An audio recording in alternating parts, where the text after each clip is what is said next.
Well, where we were last time, which we're going to elaborate a little bit on more, is that Rabbi Yehuda Halevi describes that there is a genetic process that is taking place that begins with Adam Harishon, that begins with Adam. And Adam possesses a kind of superhuman quality about him. His physical and spiritual makeup is superior. He is homo superiosus, or whatever you want to call it. And and so it gets this kind of meta-gene, this kind of superhuman gene gets passed down from Adam to Seth, from Adam to Seth, and then from Seth to one of his children, and then from one of those to another one out of many, many children. So in every generation, there is a person who possesses this superhuman gene, and this continues for the first 20 generations of humankind, from Adam to Noach, and then from Noach to Avraham. Now, what we saw last time from Rabbi Yehuda Halevi is that the way that this gene manifests itself is with human beings that possess physical characteristics which are exceptional, at least during the first 20 generations. They live longer, and they are known as the B'nai HaElokim because they have certain qualities about them which make them superior to all other human beings that are living at the time. But for some reason, even though this gene continues to get passed down for subsequent generations, the physical manifestations of this gene start to disappear, and they only, therefore, are manifest on a spiritual plane after the first 20 generations. Actually, only after the first, really after the first 10 generations until Noach. From Noach onwards, then you really have people who are normal lifespans, like it says in the Torah, V'hayu yamav me'av v'yasrim shana, that man will have a more normal lifespan after Noah. And then by the time we get to Avraham Avinu, we find that human beings are all physically the same. And the only thing that makes Avraham Avinu unique, because he has inherited this gene, is that he has a certain spiritual quality that is unique, that he's able to pass down to his son, but only to one of his sons, just like we've seen before. He'll pass that on to Yitzchak, to the exclusion of Yishmael. Yitzchak will pass on this meta-gene to Yaakov, to the exclusion of Esav. And then we're going to see what's going to happen with Yaakov passing it on to his children. We also have to talk about Avraham Avinu's lineage, because his father, Avraham's father, seemingly does not possess this meta-gene, because Avraham's father is Terach, and not only is there nothing exceptional about Terach, but according to our Midrashic tradition, Terach was a pretty bad guy. Okay? So that's what Rabbi Yehuda Halevi is going to address. And we're on page 108. We're at 1:95.4 is where we're up to, where it was possible for divinity to skip a generation. Who hasn't read for us in a while? Who hasn't read? We need a reader. Go ahead, Elisa. Just do it loud so the camera will pick it up. In English, no? Yes, please. Okay. It was possible for divinity to skip a generation in its link of elite descendants, such as the case with Terach, Abraham's father, but it resumed again with Avraham, who was the disciple of his grandfather Eber, and who knew Noah. Divinity could therefore pass from grandparents to grandchildren. Okay, so just like in genetics, sometimes you'll have a grandchild who will have some of the features of a grandparent, even though they won't look like the parent. Yes? So was it not possibly from the mother's side? We don't find that. Rabbi Yehuda Halevi says this is a patrilineal gene. It seems that way. And I think that was someone raised that last time as well. It's a little bit depressing, no? That it's only going through the fathers. But that's the way he describes it. It seems to be a male gene that's passed from father to son. But it could also skip a generation. The genetic quality could remain dormant within Terach and then re-manifest itself in Avraham from Avraham's grandfather. Okay? And so now, all along this discussion, Rabbi Yehuda Halevi seems to be conveying to us that this is a genetic process. It's a natural selection process that has nothing to do with human initiative, that has nothing to do with what people choose to do with their lives. Are you aware of this? I mean, this should be disturbing, because the way that Rabbi Yehuda Halevi has described this process so far has got nothing to do with Avraham Avinu's righteousness as to why he possesses this very special gene, this chosenness. He just inherited something in his genetics, like he was born with it through no merit of his own. And so this should be something that should be troublesome to us when we look at the fact that it seems like God chooses Avraham by virtue of his righteousness and not by virtue of his genetics. So let's see if Rabbi Yehuda Halevi addresses this. It's going to remain ambiguous, but let's just finish the section. Continue reading number 5. Avraham then was the elite descendant and disciple of Eva, which is why he was called the Ivri, the Hebrew. Ever in turn was the elite descendant of Shem, who was the elite descendant of Noah. Shem had inherited the temperate climates of the earth, of which the choicest and most temperate was the land of Canaan, known as the soil of prophecy. Regarding Noah's 2 other sons, Yoseph went to the north and Ham went to the south. All right, so first you see a couple of interesting things in this paragraph. Number 1, the reason why Avraham is known as the Ivri, according to Rabbi Yehuda Halevi, is because he is a descendant and disciple of Aver. Now, this is not the normal understanding of what Ivri means. The word Hebrew, or Ivri, usually we're used to learning it as other Meforshim say, that it's because Avraham came me'ever hanahar. He came from the other side of the river. He came from the east, from the other side of the river, into the land of Canaan. So he was known as the Hebrew, sort of like a foreigner. But Rabbi Yehuda Halevi says that no, because we have to emphasize the genetics of Avraham for Rabbi Yehuda Halevi, it turns out that the word Aver means a genetic definition of Avraham, what his patrilineage is. And because he comes from Aver, who was a select genetic specimen, that's why Avraham is known as Ivri, especially because his father was not exceptional genetically, did not have this spiritual gene that would manifest itself in his father. He's known as Ivri to go back to an ancestor who did have that genetic quality that was manifest. And that's why he's known as the Ivri. Another interesting thing he says, that Aver was a descendant of Shem, right, who was the son of Noah. So all of these people have this superlative gene. But he also points out that Shem inherited the temperate climates of the earth.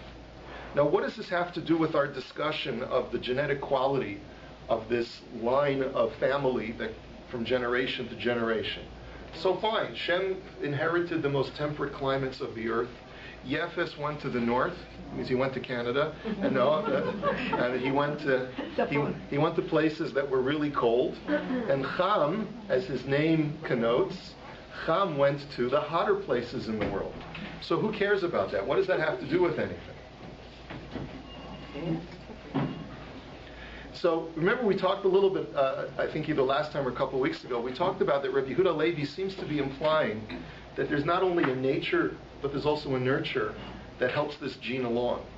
That a person's environment will also help to activate the superior gene. And temperate climates do have an effect upon a person's spiritual makeup.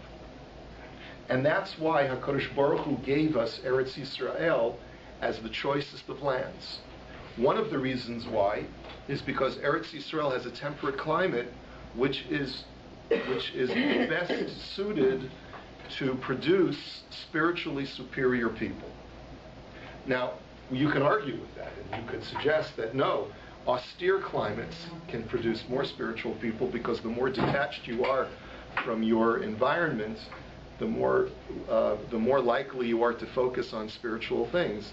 But that's not the way Rabbi Yehuda Halevi views it. He views that one of the advantages of Eretz Yisrael is its temperateness. It's the fact that the climate never gets too cold and never gets too hot.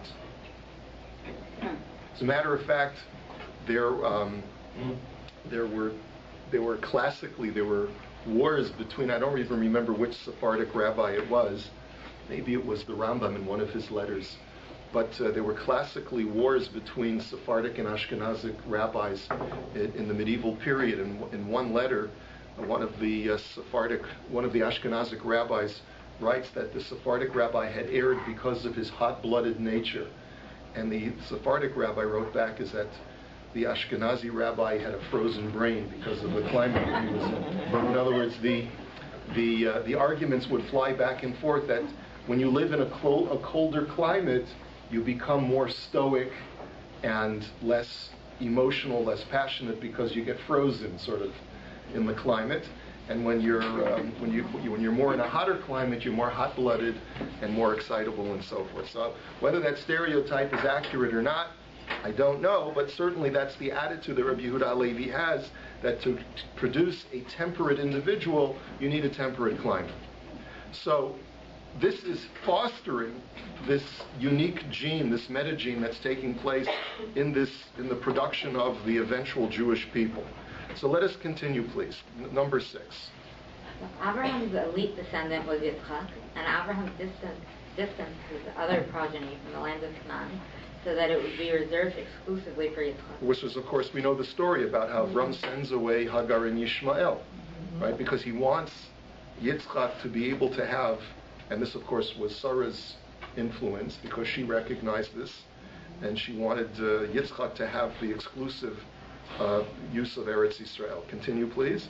Yitzchak's elite descendant was Yaakov. Yaakov's brother Esav failed to gain a foothold on the land, for Yaakov had gained exclusive rights to it.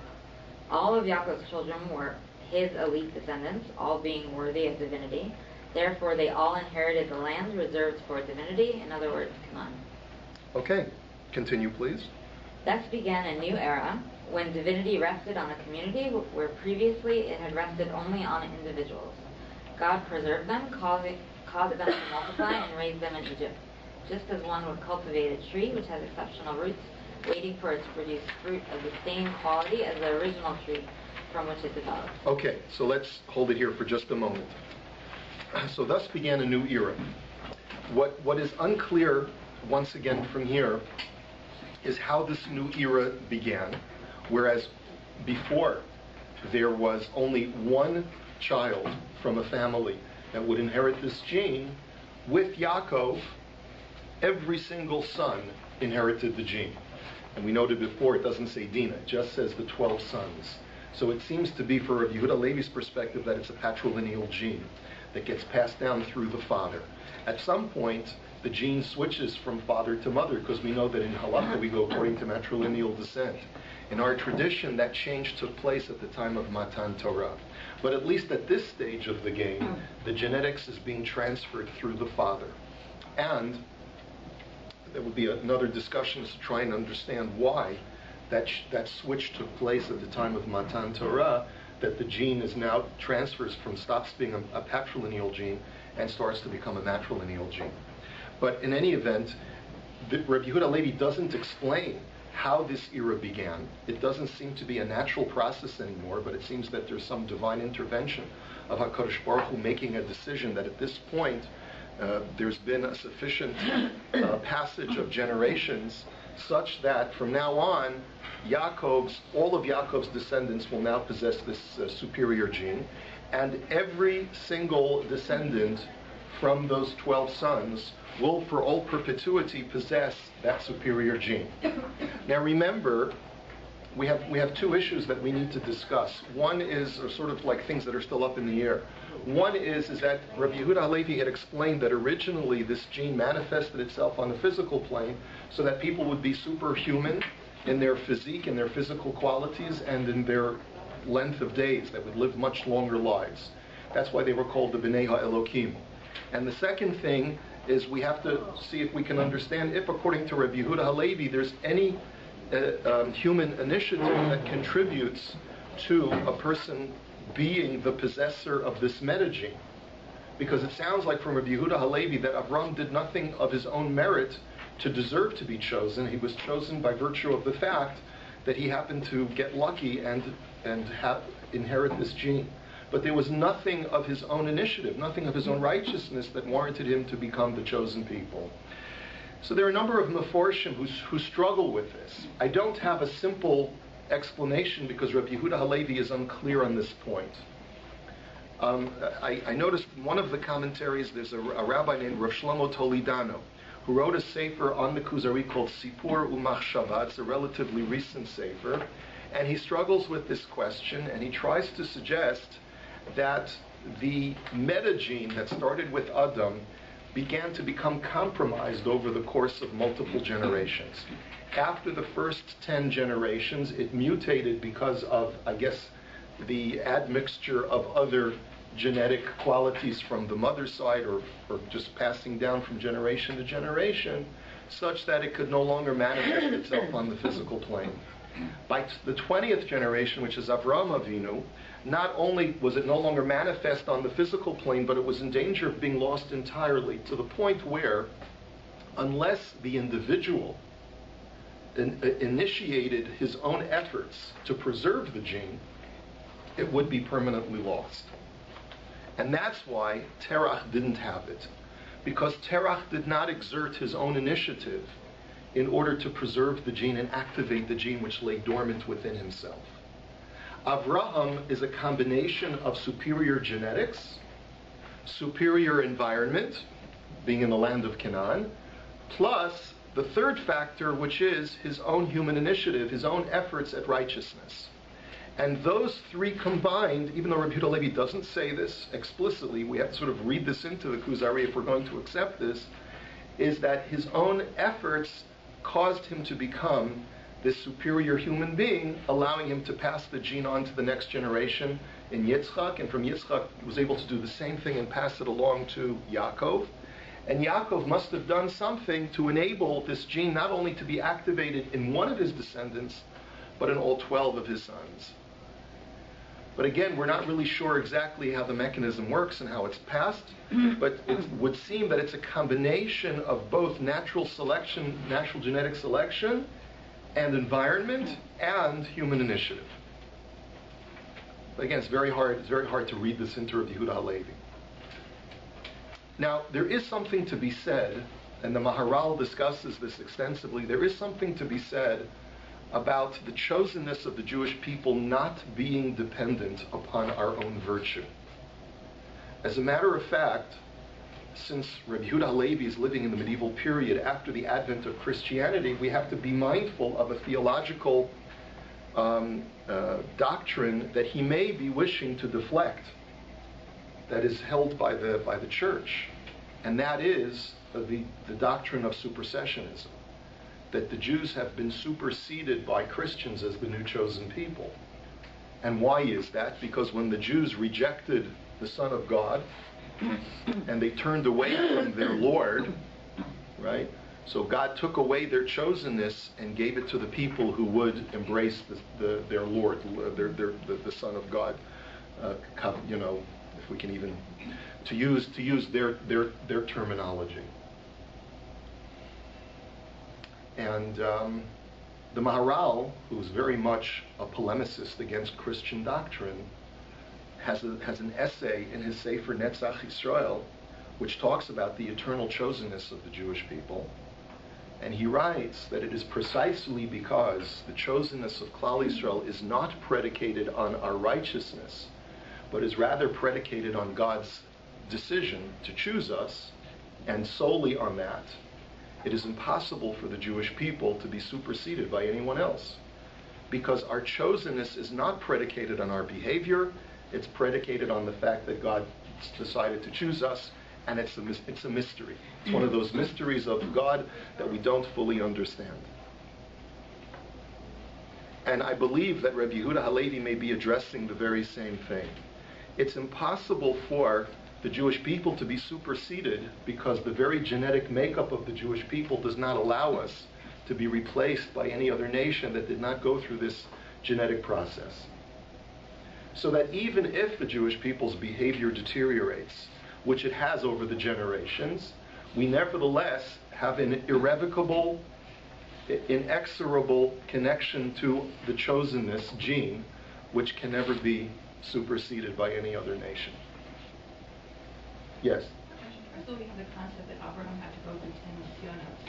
And the implication is after he went through all, like, the occasions, then God says, now I know that you will instruct your children, you will follow. Like, it seems like Avraham had to earn his position by going through the nisyonos. Well, that's a very good question. We see that God tests Avraham, but you could suggest that the testing itself is not the initiation process, but rather an education process. Meaning, let's say I have a son I want to take into the family business, right? I have a factory, and I want my children to take over the factory for me. So it's a foregone conclusion that my kids are going to take over the factory because they're my kids. But I still have to teach them how to run a factory. So I'll send them to university, and I'll hire them to work as summer interns, and I'll start them in the mailroom, and they'll work their way up the chain. And I'll put them through various tests to make sure that they're up to the job. But that's already despite the fact that I've already chosen them to take over. Well, if they should completely competent, would you still put them in a position like how they were? Absolutely, you have to. They have to. That's what the word nisayon means, to demonstrate their innate capabilities. That's what the Ramban says on the word nisayon.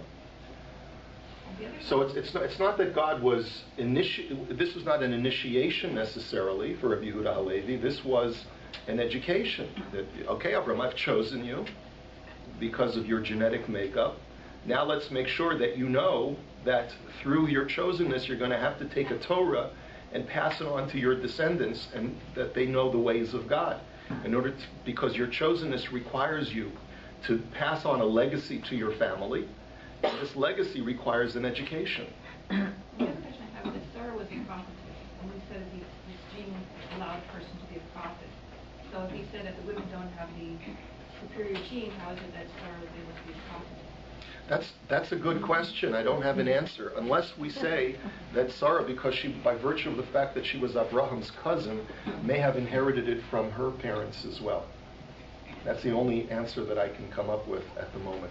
It's a very legitimate question. We're going to have other issues with Rabbi Yehuda Halevi's prophecy gene also. We'll have to get to that. Okay, so thus began a new era. And then Rabbi Yehuda Halevi says that the way that the Jewish people are compared, because Hashem raises them in Egypt, just as one would cultivate a tree which has exceptional roots. So here again, he's using the nurture and nature kind of analogy. The Jewish people are a species of tree which is exceptional. But just because you're an exceptional species doesn't mean that you're going to necessarily grow into an exceptional tree. Just because your species is exceptional, you have to be cultivated properly. And you have to, right, and that's the initiation process. Waiting for it to produce fruit of the same quality as the original tree from which it developed. And please continue. The fruit of the original tree was Avraham, Yitzchak, Yaakov, and Yoseph and his brothers. The new fruit included Moshe, Aaron, and Miriam. It also included the likes of Bezalel and Ahaliah, and the tribal heads and the 70 elders who were worthy of unending prophecy, and Yoshua ben Nun, Caleb ben Yefuneh, Miriam's son Hor, and many more.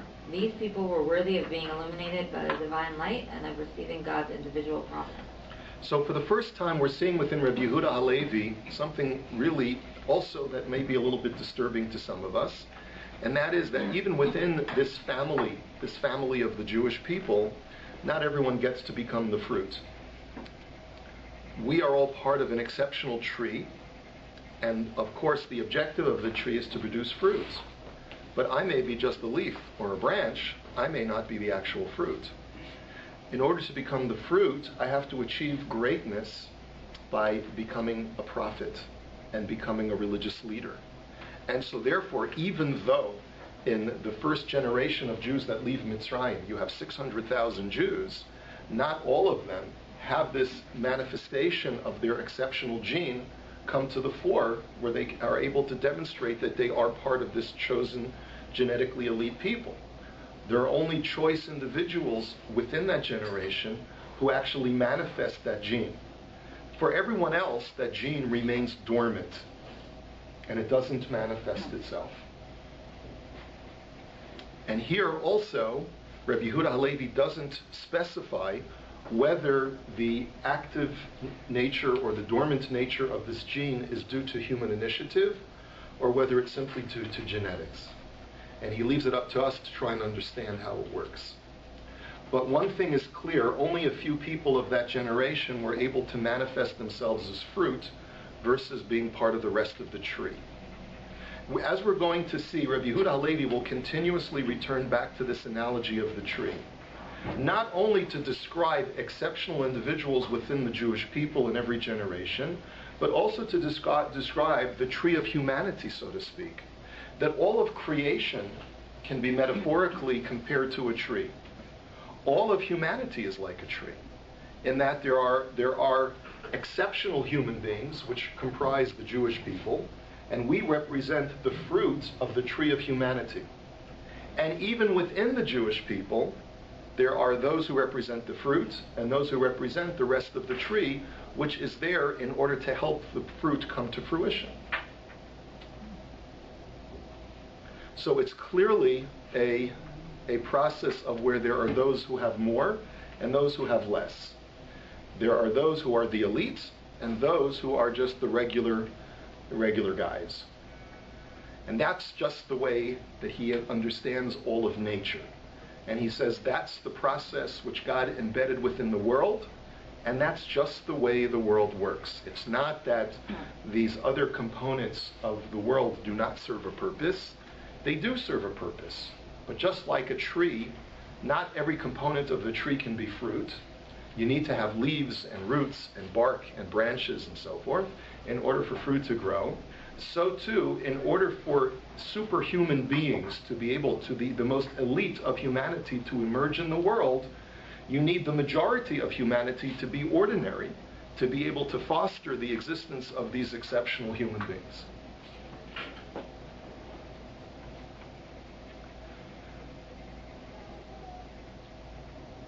So it's very much contrary to what we're used to hearing in society today, where everyone's great, where everyone is exceptional.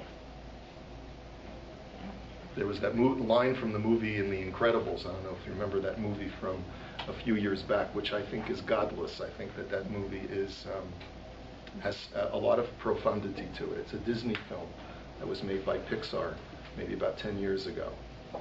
And in this movie, it's all about the villain wants to make everyone a superhero.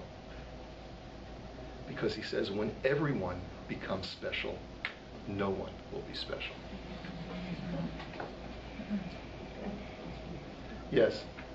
But according to what you just said, everyone is special because without everybody else, the fruit would not be able to exist. So everybody who does something to make the fruit the fruit, then they're, it's like when you do a robbery, the accomplice to the robber is as guilty as the robber himself. Everybody's part of the same thing. Yes, we're all special, but some are more special than others. just like in Animal Farm, right? Yeah, but I don't agree with that because I think that, like they say, behind every great man there's a great woman. So you see, there's everybody needs everybody else. It's not like one person's better than another. Okay, and that seems to be a pervasive message within society today, that we have to remember that we all have redemption and we have value. And that I believe in, and there's a place for that. I just spoke about it this past Shabbos, that there's redemptive value in every human being, and we have to remember that. And that there's specialness in every single Jew.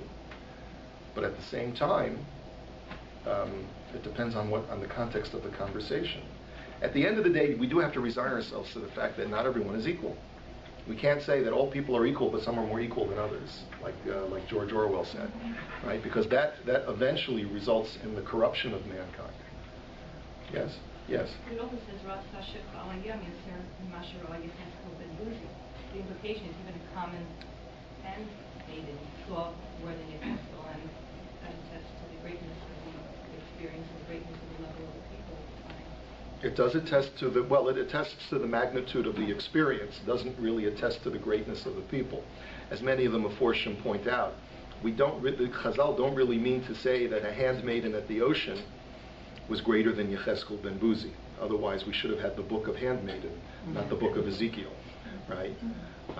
The reality is that it was such an overwhelming experience that there was a greater prophetic revelation at the time of the splitting of the Red Sea than Yechezkel was ever capable of, because he lived in the diaspora.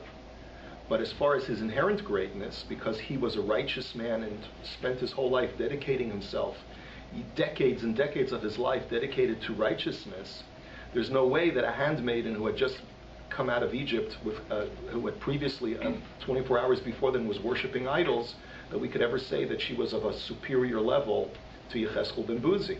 That just doesn't make sense. She was capable of this great revelation. That says something about the handmaiden. Like, you run into the Rambam, you just can't get this kind of great revelation if you're Rabbi Yehuda Levi. You need a special gene to be able to accomplish that. You need to be part of a special gene. That's true, right? But at the same time, there's something called Isarusa Mila'ela and Isarusa Milasata. There's external stimulation or external affectation, and then there's internal affectation, that what am I able to do of my own initiative. And again, Rabbi Yehuda Levi doesn't really address this. As I said, this is the part that's missing from this text. How much of this greatness emerges as a result of these people's own efforts, and how much is it as a result of their genetics or their environment and so forth. Okay, let us continue. Paragraph 8. I just wanted to make a comment first. Yes, if I could. go right ahead. So, going back to the analogy of the tree in general, you could argue that even the rotten fruit on a tree, so the fruit actually rotting and falling off the tree, serves a purpose in the growth and the cultivation of the tree itself. Absolutely. Because it eventually will fall into the ground and become fertilizer. And become fertilizer. Good. So, Absolutely. That's a very good analogy. Anyway, so if there were sinners among them, they were rejected by God, but even they were elite descendants, as is evidenced by their ancestry, their innate qualities, and their ability to sire elite descendants. This is why a wicked person will sometimes be spared, so that the elite quality that he possesses will be distilled and will manifest itself in his child or grandchild. Now, this is a very bold statement Rabbi Yehuda Levi is making, is that sometimes HaKadosh Baruch Hu will be forbearing with an individual because his destiny is to give birth to a child or grandchild that is destined for greatness. And we find this Korach actually had made this mistake because he foresaw in his own lineage that he himself was destined for greatness, but what he failed to realize is that this prophecy was for his descendants, for his grandchildren, and not for himself. And that's why Lamatzech Libnei Korach, the descendants of Korach, were descended for greatness, but not Korach himself.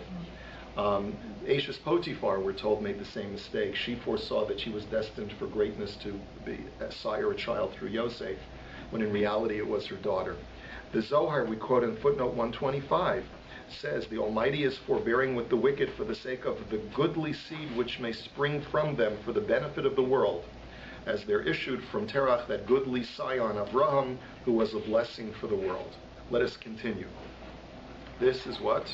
This is what occurred with Terach and others, as we mentioned above, who did not merit the divinity. Nevertheless, because of their elite ancestry, they sired elite descendants. But this quality existed only in this pedigree and did not exist in the pedigree of Cham and Yefes. So no matter how hard you tried, if you were from the children of Cham and Yefes, and not from the descendants of Shem, no matter how righteous you were, no matter how temperate the climate that you chose to live in, no matter how much effort you exerted in your life to achieve this spiritual greatness, it was impossible. You could not achieve it because you simply did not possess the genetic faculties to be able to achieve this kind of prophetic level. And again, so for Rabbi Yehuda Halevi, it's hardwired within the Jewish people. One last paragraph, and then we'll hold it.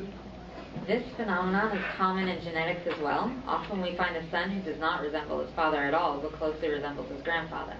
Undoubtedly, the genetics and resemblance were dormant within the father, even though they were not outwardly apparent. So too, Aver's genetics lay dormant in his children until they surfaced with Avraham.